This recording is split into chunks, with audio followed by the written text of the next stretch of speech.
Indians, boy, within 5 games of that second wild card slot, the Indians used a 5-run inning late yesterday to win that contest against the Angels, 8-3. They've now taken the first 2 games of the series, and right now they're staring right at Tampa Bay and Baltimore, who are 4.5 games out of that second wild card spot. Cleveland looking to overtake both of those teams, and if they can win today, they'll close another game on the LA Angels, who are 2.5 back right now. 2.5 games separate LA and Cleveland. A win here would be huge. It would complete a series sweep.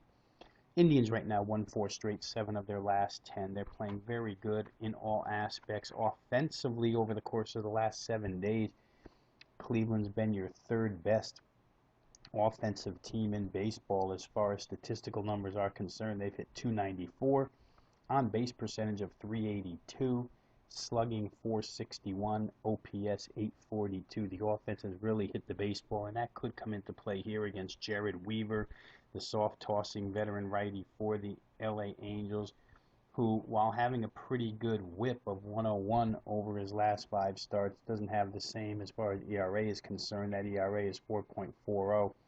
Only struck out 20 in his last 28 and 2/3. I think Jared Weaver against this Cleveland left hand. Remember, they can really stack the lineup with lefties.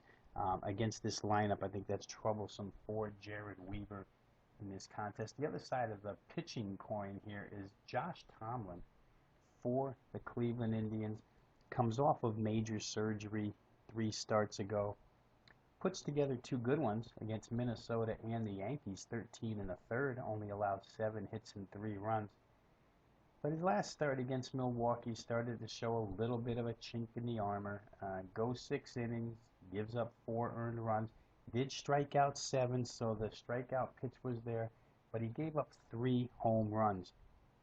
It's an interesting statistic here because the LA Angels do have guys with power potential. I know Mike Trout's in a severe home run drought. Albert Pujols hasn't hit them the way he was hitting them earlier. But with Pujols, with Trout, with Cole Calhoun, and various other guys in this Angel lineup, you do have the ability to go deep. We'll see as Josh Tomlin gets more and more starts under his belt if he doesn't get hit a little more than he did early on in his first 2 starts.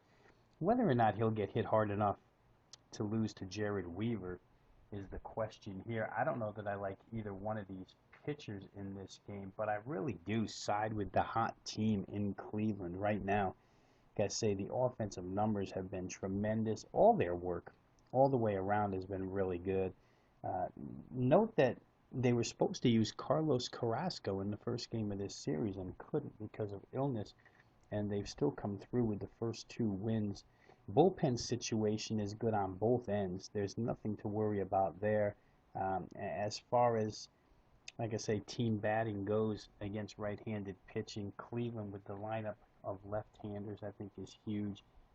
Also note that the LA Angels over the course of the last 7 days have been as cold, and they've been a cold team for the entire month of August offensively, so nothing new there.